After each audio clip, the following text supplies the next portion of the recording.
Donc, bonsoir tout le monde. Alors, merci beaucoup d'être ici ce soir, le 23 mars 2016.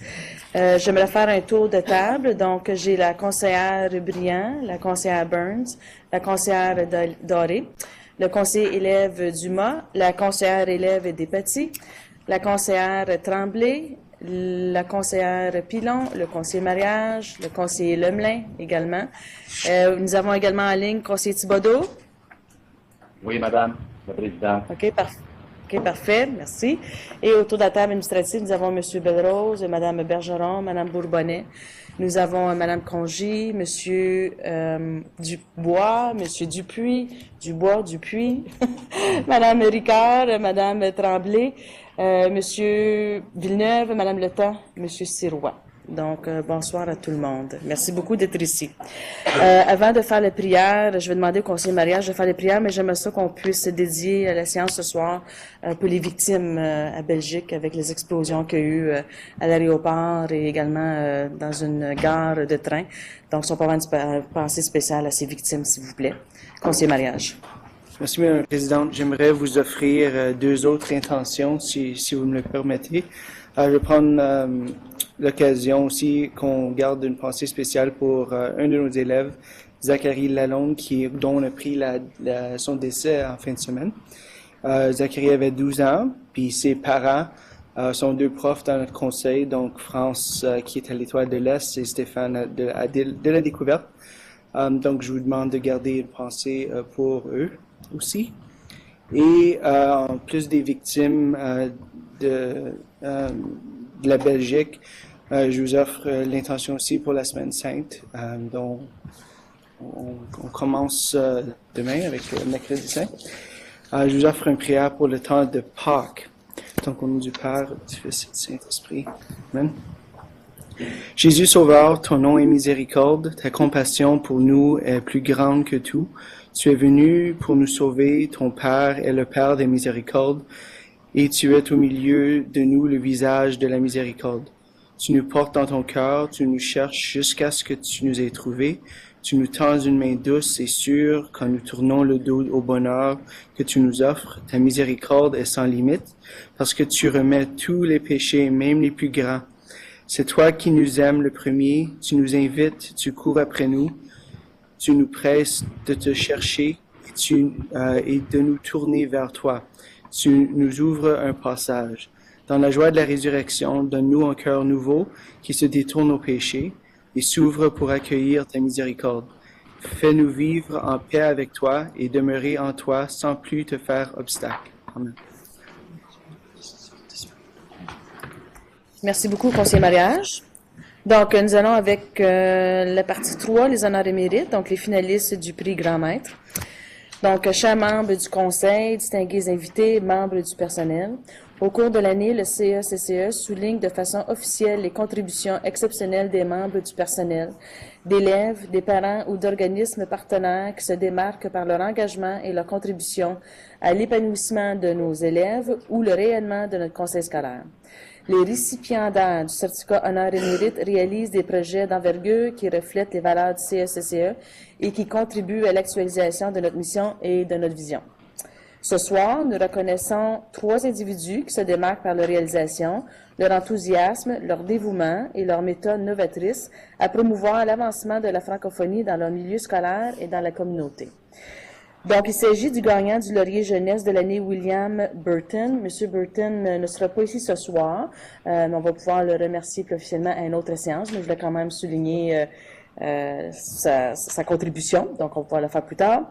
Mais ce soir, nous avons également le finaliste pour le laurier jeunesse de l'année, Rudolph Dama, et du finaliste pour le laurier intervenant en éducation de l'année, Denis Fugère. Ces personnes exceptionnelles ont aussi été honorées le 25 février dernier à l'occasion du gala du prix Bernard Grandmaître. J'invite maintenant M. Sirois, le directeur de l'éducation, à présenter nos 2 récipiendaires qui sont ici ce soir. Madame la Présidente, conseillers et conseillères, Madame et Monsieur, c'est avec un grand plaisir que je vous présente les finalistes et les lauréats des lauriers de l'ACFO 2016 et à qui nous remettrons le certificat d'honneur et de mérite ce soir. J'inviterai à présent Mme Tremblay à vous parler de Rudolf Damas. Bonsoir. Alors, élève de 12e année à l'école secondaire catholique Franco-Cité, Rudolf tient à faire une différence dans son école. Il s'implique tout d'abord dans le gouvernement des élèves dans le but d'accroître le sentiment d'appartenance des élèves envers leur école et de créer ainsi un esprit de famille, de cohésion entre les élèves, les enseignants et tous les membres du personnel. Élève conseiller à la table politique du Conseil et président du regroupement des élèves conseillers francophones de l'Ontario, le RECFO, Rudolf représente la voix des élèves de la 7e à la 12e année à travers la province. Aussi impliqué comme animateur jeunesse à la FESFO, il fait preuve de leadership et transmet ses connaissances et sa passion pour la francophonie à d'autres jeunes comme lui. Il est tellement occupé que sa mère est venue à la séance ce soir pour pouvoir le voir un peu cette semaine. Son souhait, c'est que le français devienne non seulement une langue dominante, mais surtout que les jeunes de demain l'adoptent et soient fiers de la parler. Il voudrait voir les jeunes s'impliquer dans les dossiers qui les touchent plus particulièrement. Rudolf prévoit poursuivre ses études en politique à l'Université d'Ottawa. On le verra peut-être dans d'autres fonctions à un moment donné. Nous lui souhaitons de se rendre au bout de ses rêves et de continuer à faire rayonner la francophonie à travers la province. Bonne chance dans tes projets, Rudolf.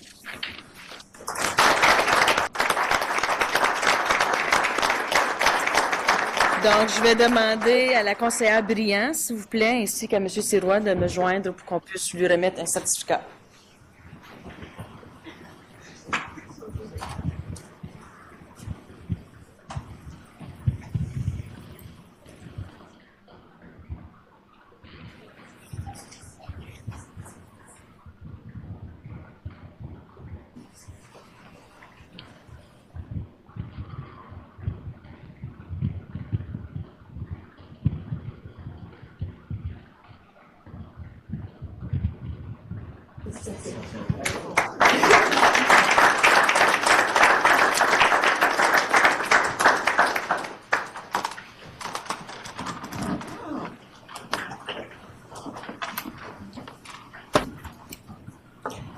J'inviterai à présent Marie-France Ricard, en l'absence de la surintendante Chartrand, de vous parler de M. Denis Fougère. D'accord, merci beaucoup, M. Sirois. Bonsoir tout le monde. Enseignant de 5e année et délégué en animation culturelle à l'école élémentaire catholique Saint-Jean-Paul II, Denis Fougère n'a qu'un seul souhait, partager sa passion pour la francophonie avec ses élèves et faire d'eux des citoyens engagés et fiers de leur culture, des vrais ambassadeurs de la francophonie. Sur le plan académique, Denis innove dans sa façon d'enseigner et trouve le moyen d'intégrer des référents culturels francophones dans sa préparation de cours et ce, au quotidien. Il profite également des heures de collation de dîner pour faire découvrir aux élèves des artistes francophones, des émissions de télévision et des pièces de théâtre en français. En tant que délégué en animation culturelle, Denis est vivement impliqué dans son école. Ce titre lui permet de mettre en œuvre plusieurs activités pertinentes et engageantes afin de promouvoir la culture francophone auprès de tous les élèves et de rendre la vie scolaire mémorable. Denis a également mis en place une ligne d'improvisation dans laquelle participent environ 80 élèves de 5e et 6e année. Il arbitre les parties d'improvisation lors des heures du dîner, offre des ateliers d'impro et met en œuvre de grandes finales. Denis Fougère est sans contredit un modèle à suivre. Nous le remercions, entre autres, d'accorder une si grande importance à la culture franco-ontarienne et d'en faire bénéficier ses élèves et ses collègues, mais encore pour sa contribution à la mission du Conseil qui est d'engager chaque élève à apprendre, à poursuivre ses rêves et à bâtir un monde meilleur. Monsieur Fougère, merci beaucoup. Fougère. Donc, félicitations encore, M. Fougère. Puis je vais vous demander de vous avancer, puis M. Sirois, qu'on puisse vous remettre le certificat.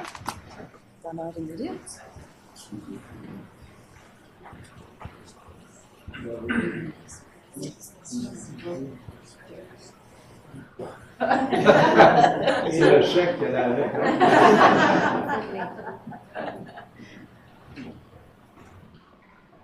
Nous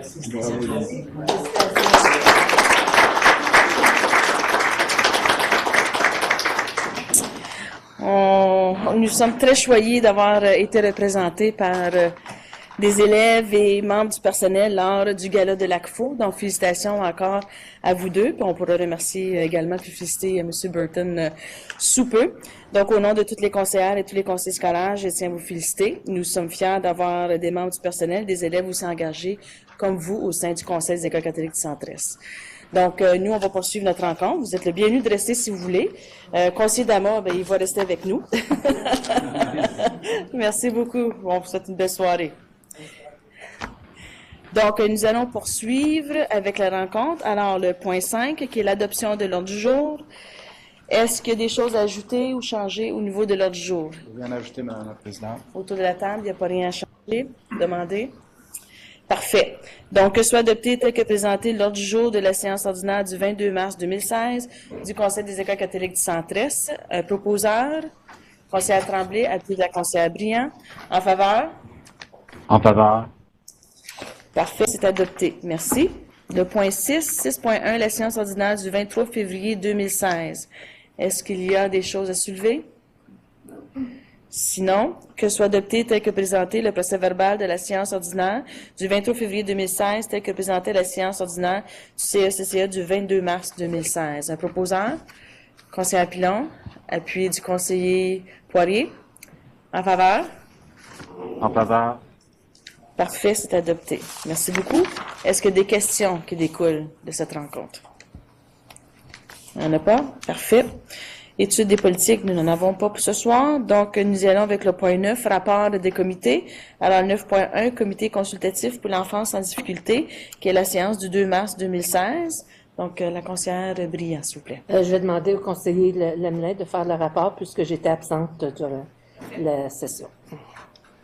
Bonsoir à tous. Le 2 mars, avant de commencer, à chaque année, on fait une visite d'une école dans notre conseil qui démontre des pratiques exemplaires avec des élèves avec des besoins.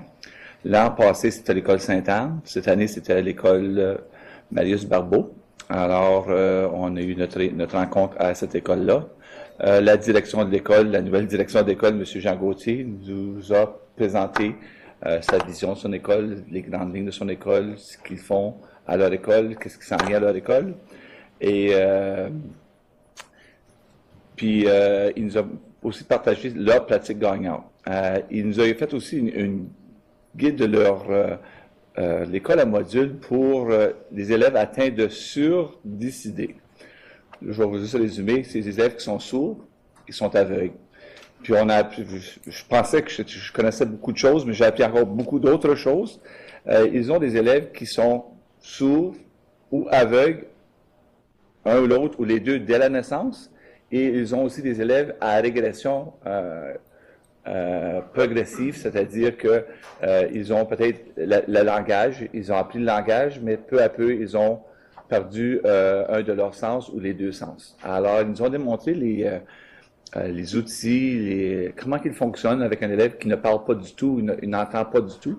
C'était vraiment intéressant et ils nous ont démontré les sens. L'élève apprend à communiquer avec les sens. Alors, les sens par la main, la peau, les vibrations, etc. L'élève développe un genre de lien entre l'intervenante et l'élève. Alors, il y a plusieurs locaux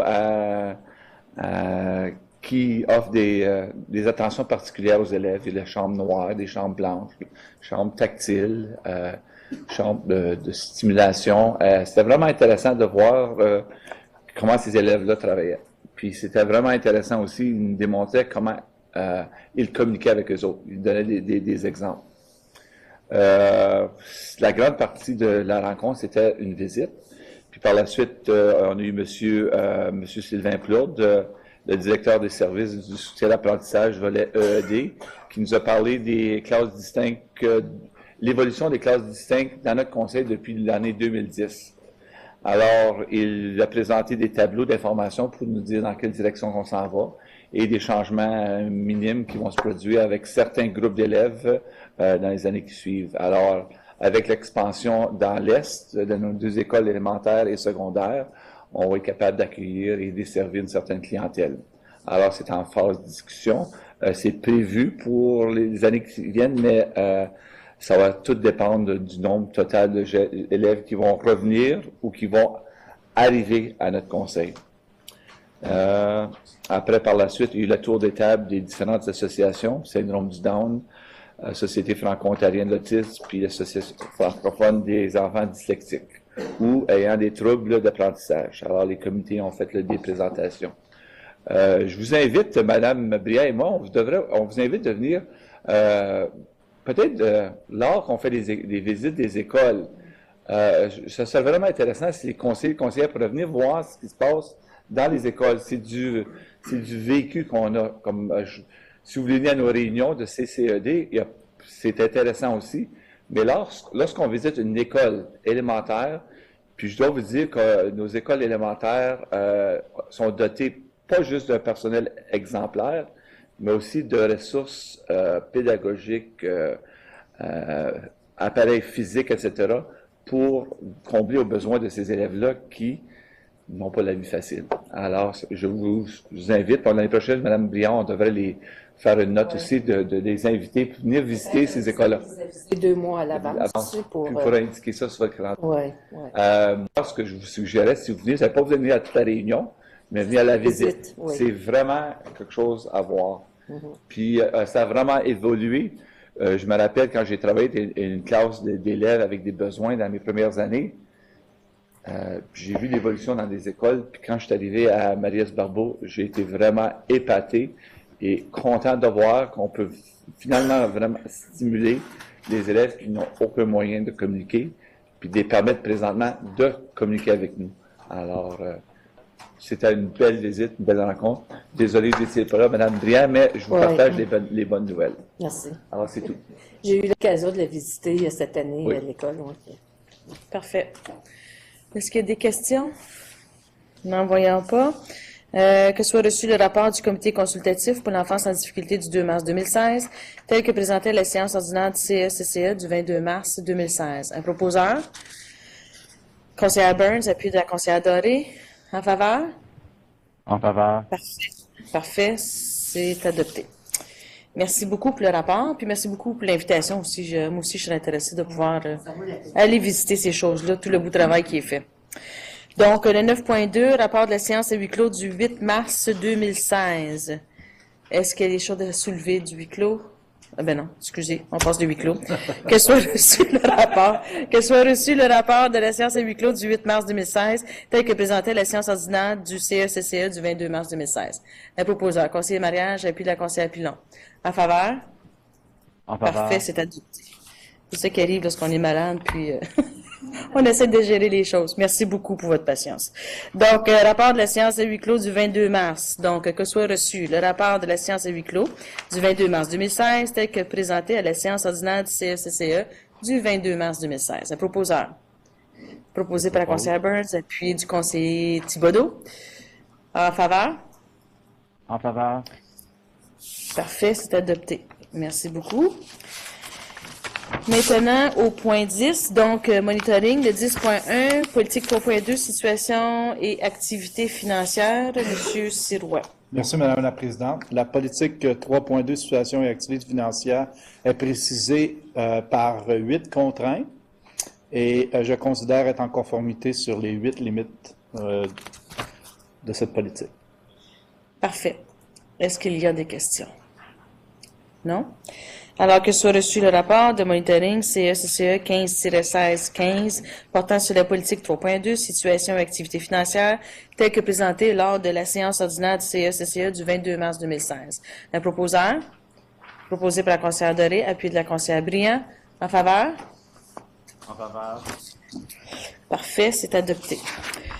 Maintenant, la section 11, donc communication et appui, 11.1, dépenses des conseillers scolaires, le rapport trimestriel. Est-ce qu'il y a d'autres choses à soulever ou des questionnements? Oui, conseiller Poirier.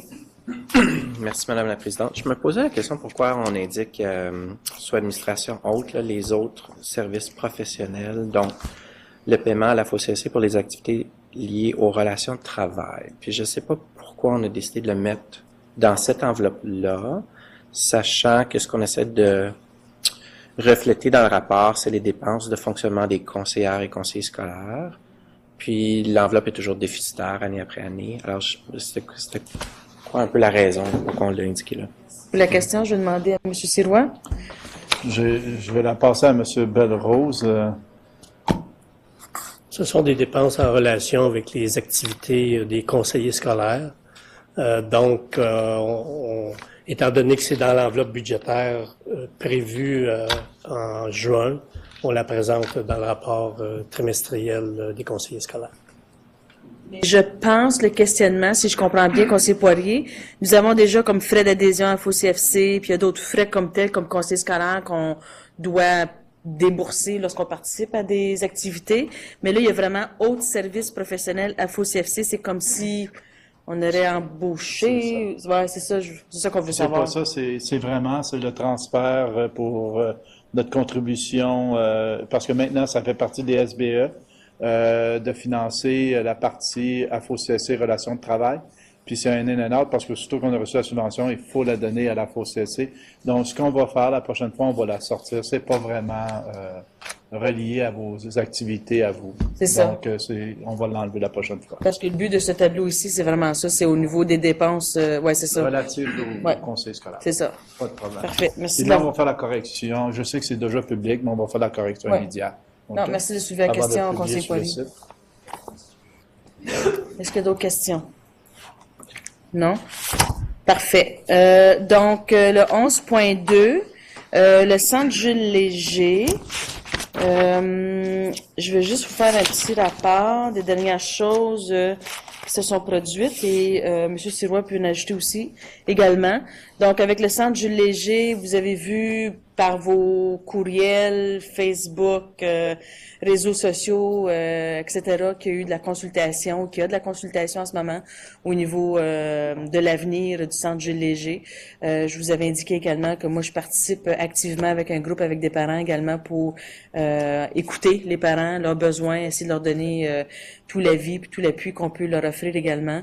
J'ai participé à Toronto lors d'une de ces consultations. Les consultations, c'est autant consulter les parents, consulter les besoins des jeunes, des enfants, consulter les conseillers scolaires, consulter les directions d'éducation, différents organismes qui travaillent avec le centre Jules Léger. Donc, c'est vraiment une consultation qui se poursuit. Je peux vous dire, nous, au niveau de la FOCFC aussi, avec le centre Jules Léger, nous avons fait une demande officielle comme telle qu'il y ait un comité transitoire qui soit mis sur pied pour pouvoir vraiment avoir un comité ou des responsables qui pourraient regrouper autant les conseillers scolaires, des différents des conseils scolaires, des parents également, pour vraiment aider le processus au niveau de la transition. C'est quoi l'avenir du centre Jules Léger? Quel genre de conseil d'administration est-ce qu'il pourrait y avoir? Quel genre de gouvernance est-ce qu'il pourrait y avoir également? Donc, on demande au ministère qu'un comité officiel soit mis sur pied pour vraiment prendre le temps d'étudier le dossier aussi, de ne pas prendre des décisions à la course. On le sait que le ministère demandait également que quelque chose soit fait pour septembre 2016, mais nous, on trouve également, les parents demandent beaucoup qu'on prenne le temps de vraiment prendre les bonnes décisions. Donc, on a demandé un comité de transfert soit mis sur pied. Également, nous avons indiqué, et la FOCFC a passé une recommandation puis ça vient aussi de la demande des parents aussi. Donc, on écoute beaucoup les parents sur ce dossier-là pour qu'on puisse travailler tous ensemble, donc tous les conseils scolaires, autant publics que catholiques également. Donc, que la FOCFC invite la CEPO à rédiger un mémoire commun afin d'assurer que le centre Jules Léger soit gouverné et géré par et pour les francophones de l'Ontario. Donc, nous allons travailler ensemble. Nous avons pensé cette recommandation à la FOCFC et c'est notre façon de démontrer notre appui également avec les parents. Donc, on va poursuivre avec ce dossier-là au niveau du centre Jules Léger. Les parents aussi ont beaucoup de questionnements au niveau de l'arrêt d'inscription. Donc, parce qu'en ce moment, il y a un arrêt d'inscription pour tout parent qui est intéressé. Encore une fois, nous avons demandé qu'il y ait un moratoire qui soit mis sur cette décision-là. On demande au ministère pour le temps que ça va prendre pour prendre la décision de qu'est-ce qui va arriver avec le centre Jules Léger. Il y a des jeunes, il y a des parents qui ont besoin de ces services-là. On ne voudrait pas que ces enfants-là puissent pas avoir accès aux services pendant qu'on prend le temps des décisions. Donc, c'est une demande qu'on a faite auprès du ministère aussi. Alors, c'est ça que j'ai au niveau du centre, à moins que vous avez d'autres choses à ajouter. Non, c'est très bien. Si vous me permettez, cependant, l'équipe de gestion a recommandé qu'à la prochaine réunion du CCED, au mois d'avril, que le CCED rédige une note à la ministre dans le même sens que la FOCSC, afin d'obtenir l'appui, qui serait signé par la présidente ou le président du CCED et la présidente du conseil conjointement, et qui pourrait être acheminé pour ajouter encore que le regroupement des parents est très sensible à ce qui se passe au niveau de l'enfance en difficulté. Parfait. Oui, conseiller mariage. Merci, Mme la Présidente. Est-ce que dans cette même veine-là, on pourrait demander peut-être au CPP puis les autres organismes dont il y a des parents impliqués? Si le CPP peut le faire, parce que la date limite pour soumettre ou déposer des mémoires ou soumettre des recommandations, c'est le 8 avril. Et la rencontre, c'est le 6 avril, je crois. Je ne sais pas si le CPP va avoir une réunion d'ici là, mais la présidente pourrait le faire si vous êtes à l'aise avec ça. Ouais. Vous êtes à l'aise parce qu'il n'y aurait pas eu une recommandation du CPP à ce moment-là, mais vu qu'ils ne se rencontrent pas souvent, ce serait peut-être bien. J'ai demandé qu'un suivi soit fait parce que je pense que ça va être apprécié aussi qu'on ait les voix de tout le monde. Donc, comité de participation des parents, c'est les parents qui sont là aussi. Alors, on fera le suivi de ce sujet-là. Parfait? OK, excellent. Merci de le soulever. Le 11.3, donc la Fondation des écoles catholiques du Centre-Est. Alors, la rencontre du 7 mars 2016, conseiller mariage. Merci, Mme la Présidente. J'avais une obligation professionnelle qui m'a pas permis d'être présent, mais je ferai mon possible de faire le rapport. Puis, si je fais pas foi au rapport, la DG va me corriger sûrement. Donc, ils ont débuté la séance en accueillant un nouveau membre, M. Stéphane Duguay, à titre d'administrateur communautaire. M. Duguay nous vient de la Banque nationale. C'est le directeur de la succursale à Orléans. Donc, ça va être un ajout important, je crois, pour le siège de la Fondation. Ils ont adopté aussi une résolution concernant une vision pour l'avenir et le développement stratégique de la Fondation. Puis, ça a été une résolution que la table de la Fondation désire inviter les membres du personnel représentant les paliers élémentaires et secondaires à participer aux 2 sessions de travail qui seront en parallèle ou en même temps que nos séances, que nos 2 prochaines rencontres du CA, afin de discuter justement de l'avenir de la Fondation. Puis si la DG voudrait peut-être, puisque c'est quand même important, faire un petit pouce là-dessus, j'apprécierais, Mme la Présidente. Alors, on va déjà fêter notre 5e anniversaire de lancement de la Fondation à l'automne 2016.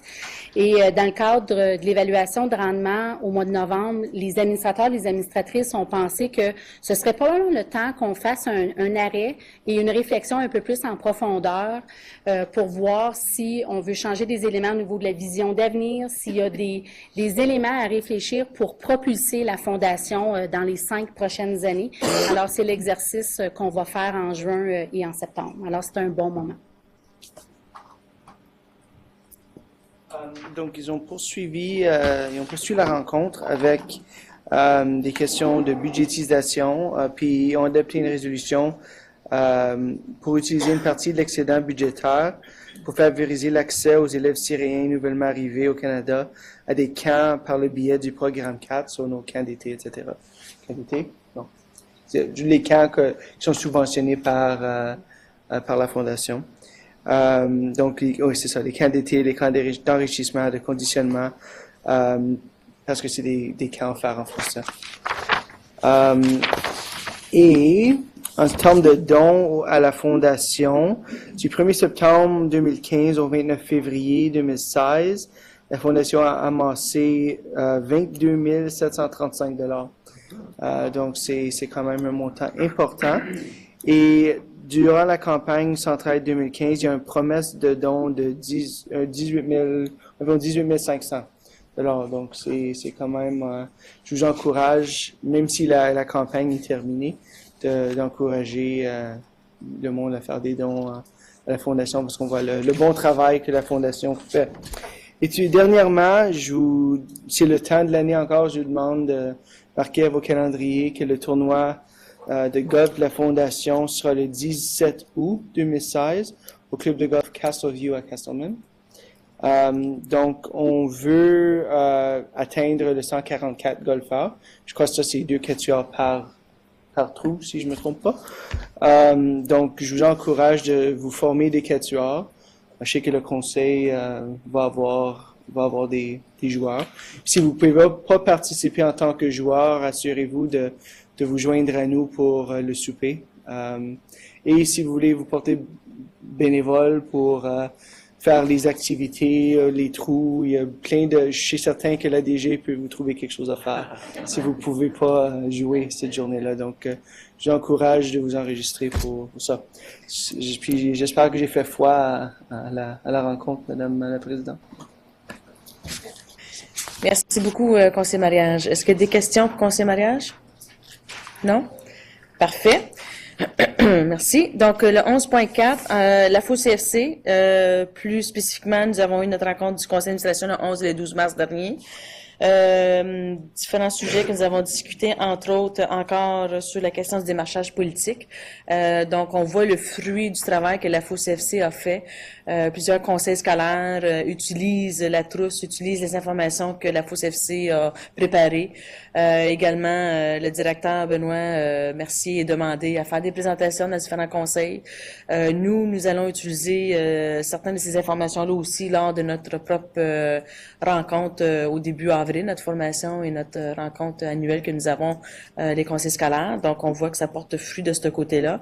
Mais également, ça va être important, puis c'est le message qu'on passe à tous les conseils scolaires.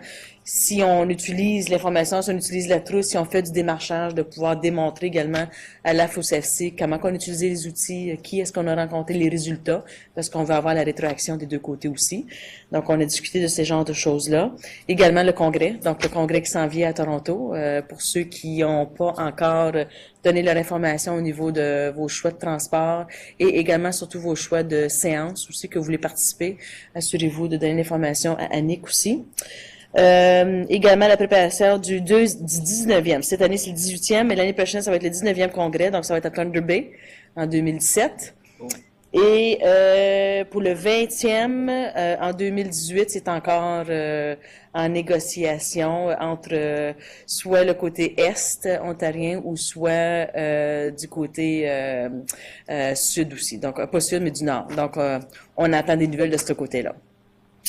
Donc, ça, c'est en préparation. Et en gros, de rencontres, c'est ce genre d'informations ici. Mais également, c'était ma première fois, lorsqu'on a des rencontres de la FOCFC, il y a toujours une rencontre avec l'OPECO aussi. Donc, l'OPECO, pour ceux qui connaissent pas, c'est l'Office provincial de l'éducation de la foi catholique de l'Ontario. Donc, j'y ai participé pour une première fois comme présidente de votre conseil.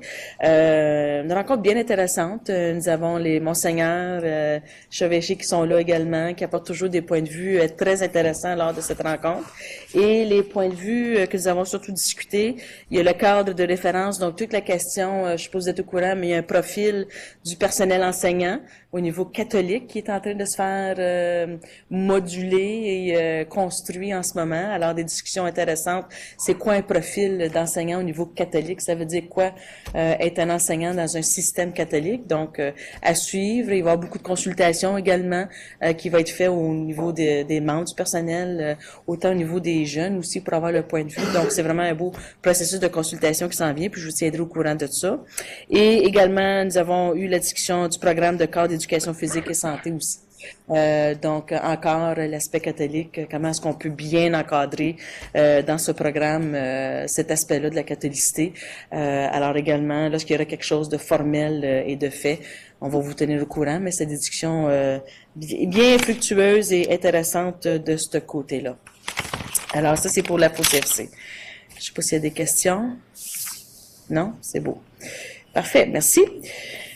Au niveau de la fédération, donc la fédération nationale, le suivi que nous avons eu de Madame Mélinda Chartrand, qui est maintenant la présidente de la fédération, mais également de Monsieur Jean Lemay, qui est le président de la FOCFC, mais qui nous représente aussi à la table de la fédération. Ils ont eu leur première ou deuxième rencontre. Il y a 6 nouveaux membres autour de la table du conseil d'administration. Donc, je pense en ce moment, c'est de s'approprier et d'apprendre à travailler ensemble aussi. Donc, ça change des fois la dynamique, les conversations. Alors, ils sont en train de s'habituer à ce nouveau modèle aussi. Également, juste pour vous informer qu'en 2017, le congrès va être ici, à Ottawa. Donc, le congrès de la Fédération nationale va être à Ottawa du 19 au 21 octobre 2017. Et ça va être les 3 conseils scolaires qui vont travailler ensemble. Donc, nous, le Conseil catholique de l'Est ontarien et le CPO, le Conseil public. Donc, on va laisser passer un peu les mois avancés, puis ensuite, le comité va commencer à se rencontrer pour s'organiser pour 2017. Donc, 2017, ça va être une année très occupée, comme vous le savez, ici à Ottawa. Donc, une autre chose à ajouter à votre agenda. Également, l'autre information que je vous ai apportée de la Fédération, le prix de reconnaissance au niveau de la Fédération. Comme vous le savez, à chaque année, il y a toujours un prix qui est donné à un conseil scolaire. Donc, ils ont pris cette opportunité de pouvoir changer. Le processus va être changé au niveau du remise de prix. Donc, ils sont en train de travailler sur vraiment un processus de sélection plus déterminé. Un processus qui va comprendre également un gabarit. Donc, c'est moi qui travailler sur l'ancien processus. Oui, bien ils n'ont pas aimé mon processus. Mais je pense que c'est plus une question aussi, parce qu'il n'y avait pas vraiment un gabarit pour la mise en candidature, qu'est-ce qu'ils s'attendent au niveau de candidature, des dates spécifiques, des choses comme ça aussi. Là, je pense qu'ils veulent juste remettre, comme on dit, là, à nouveau. Là, c'est toujours bon de se réévaluer aussi. Également, la façon qu'ils vont produire au niveau du prix, ils vont faire un peu dans le style comme ils font avec les jeunes pendant la fédération, où il y a des témoignages qui sont pré-enregistrés à l'avance. Donc, les témoignages des gens potentiels à gagner le prix vont être mis sur l'écran. Puis ensuite, le gagnant va être nommé, puis ensuite, ça va être la remise du prix comme tel. Donc, c'est des genre de petits changements comme ça qui vont se produire avec le prix de reconnaissance. Mais c'est ça, on veut changer un peu la façon que les choses sont faites. Ça fait qu'ils ont la possibilité de retirer une parole qui pourrait être dite à ce moment-là? Oui, c'est ça, exactement. Okay. Ça pourrait être, c'est ça. OK. Donc, c'est toujours bon de l'évaluer puis de refaire les choses pour ces raisons-là. Alors, la Fédération se tient bien occupée également. Donc, voilà pour la Fédération. C'est beau? Parfait. Merci. Alors, on est rendu au rapport des élèves conseillers. Donc, la table est à vous. Merci, Madame la Présidente. J'aimerais commencer par souligner le fait que les élections des élèves conseillers sont bientôt. Donc, malheureusement, mon mandat se termine. Donc, il y aura un nouvel élève conseiller qui va prendre ma place. Et aussi, j'aimerais parler du fait que les élèves conseillers ont eu la chance de parler avec Benoît Mercier, qui est le directeur de la FOCFC, par rapport à la représentation des élèves conseillers au sein de la table du conseil d'administration de la FOCFC, et aussi pour parler un petit peu du congrès annuel et comment ça va se passer pour les élèves conseillers, puis qu'est-ce qu'on aimerait voir, etc. Il y a aussi le réseau des élèves a été consulté par la transformation de l'expérience en apprentissage, donc par M. Sirois, Mme Congy et M. Marc Côté. Donc, les élèves du réseau des élèves ont eu la chance de discuter à propos de la transformation de l'expérience d'apprentissage et vraiment dire qu'est-ce qu'ils aimeraient voir dans une école parfaite, et aussi regarder le document qu'ils ont préparé suite à une consultation qu'ils ont fait l'année passée au sein du réseau des élèves. Et Catherine va vous parler un petit peu d'un projet sur lequel nous avons été invités à travailler. Donc, le 3 mars, j'ai eu la chance de participer à une conférence que Mme Congy a organisée à propos de la transformation de l'expérience d'apprentissage au Musée de la Nature. Je sais que certains d'entre vous étaient là, Monsieur le conseiller mariage. avec Michael Fullen, donc qui est un spécialiste en éducation. C'était extrêmement intéressant. Ça m'a vraiment ouvert les yeux à propos de comme tout le monde de l'éducation que je n'avais aucune idée qui existait. Donc on a parlé beaucoup. Il y avait des panélistes qui avaient certaines spécialisations dans certains domaines de l'éducation. On a parlé de la construction identitaire, le succès de l'élève, les technologies du 21e siècle, la collaboration entre les profs et les élèves, la structure physique et la structure sociale d'une école et comment ça peut être changé. Et puis, le leadership, des affaires de même qui étaient comme vraiment... ça montre vraiment à quel point le conseil suit sa vision de devenir un leader dans la transformation de l'expérience d'apprentissage. Donc, après ce congrès, M. Sirois est venu me voir et puis il a eu l'idée d'organiser un forum similaire pour les élèves. Donc, ça, c'était vraiment un beau moment.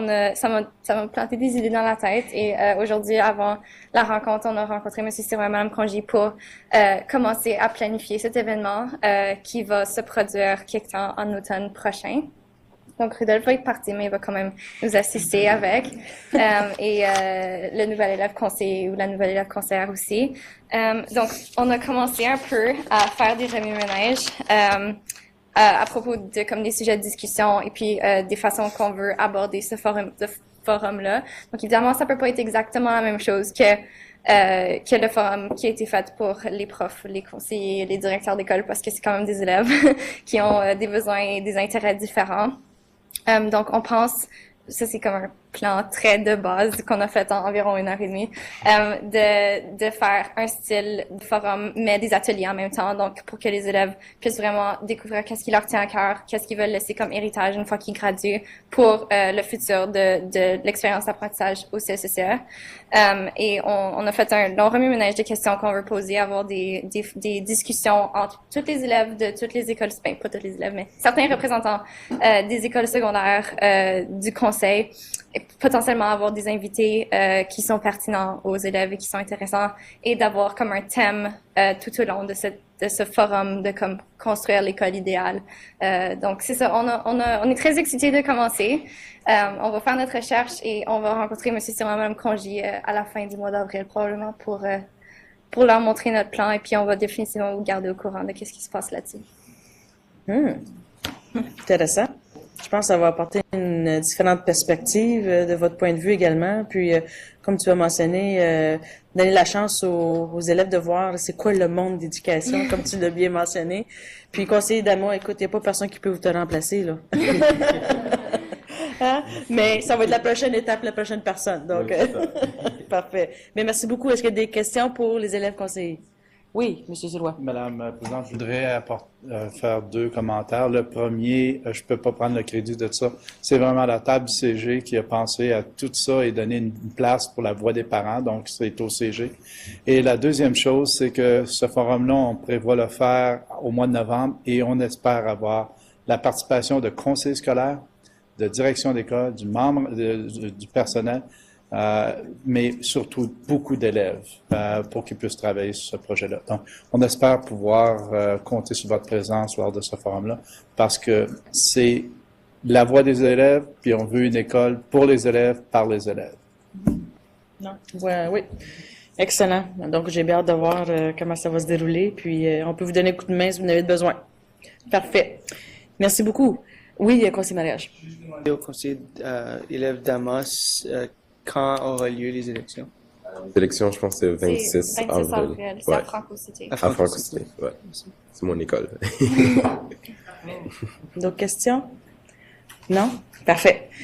Merci. Le 11.7, donc les activités mensuelles des membres du conseil puis de la direction de l'éducation. Est-ce qu'il y a des choses à corriger ou ajouter? Ou...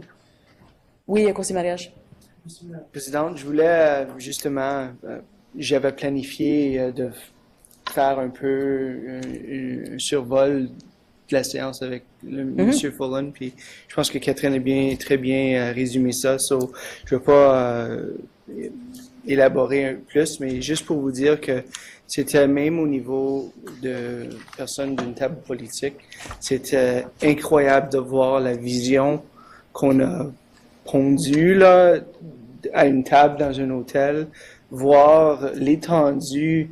On avait des gens de l'Arabie Saoudite là, qui appelaient sur la ligne, puis il y avait du monde partout aux États-Unis, au Canada. Je sais pas la réaction. On tendait sur Twitter à un moment donné. Là. Puis je pense que les différentes façons que les gens ont pu interagir avec cette séance-là était tout à fait incroyable.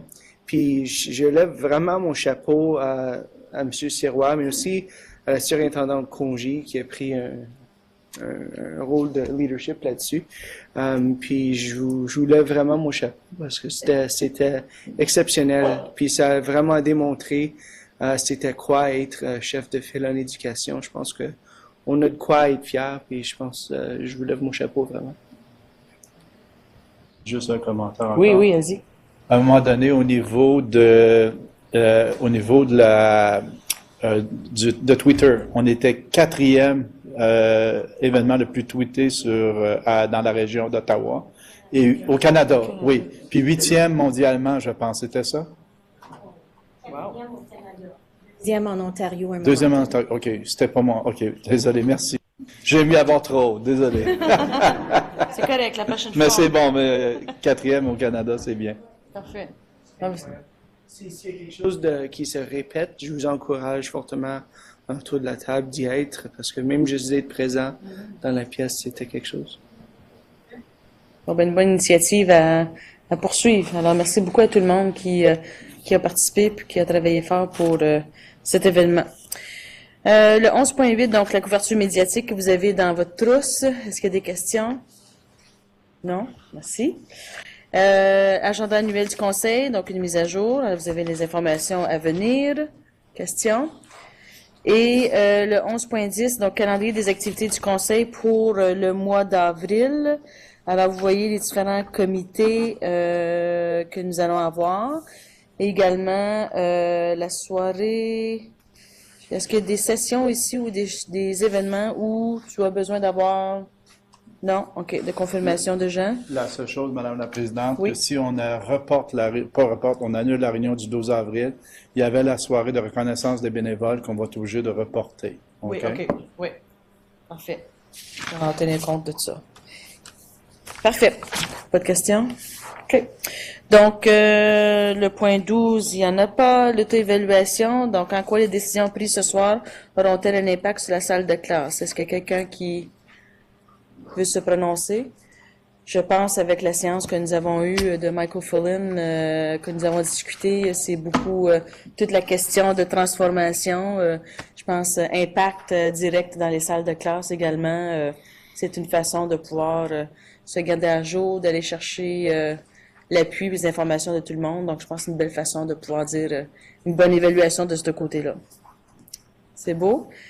Parfait. Donc, le point 14 qui est la levée de la séance. Oui, merci beaucoup. Donc, la recommandation, le 11.10, que les informations transmises sous la rubrique communication et appui soient reçues telles que présentées à la séance ordinaire du CECCE du 22 mars 2016. Le proposeur, conseiller mariage, appui de la conseillère Pilon. En faveur? En faveur. Parfait, c'est adopté. Donc, la levée de la séance pour presque 20 heures pile. Alors, proposeur? La conseillère Doré, appuyée de la conseillère Brillant, que la séance soit levée à 20 heures. Je voudrais souhaiter à tout le monde une joyeuse Pâques également. Si vous devez aller sur la route, voyager, soyez prudents et passez du bon temps avec votre famille et vos amis. Donc, bonsoir à tout le monde. Merci, bonsoir. Bonsoir, conseiller Thibodeau. Bonsoir. Céline est derrière. Est-ce que c'est possible de vous voir? Céline.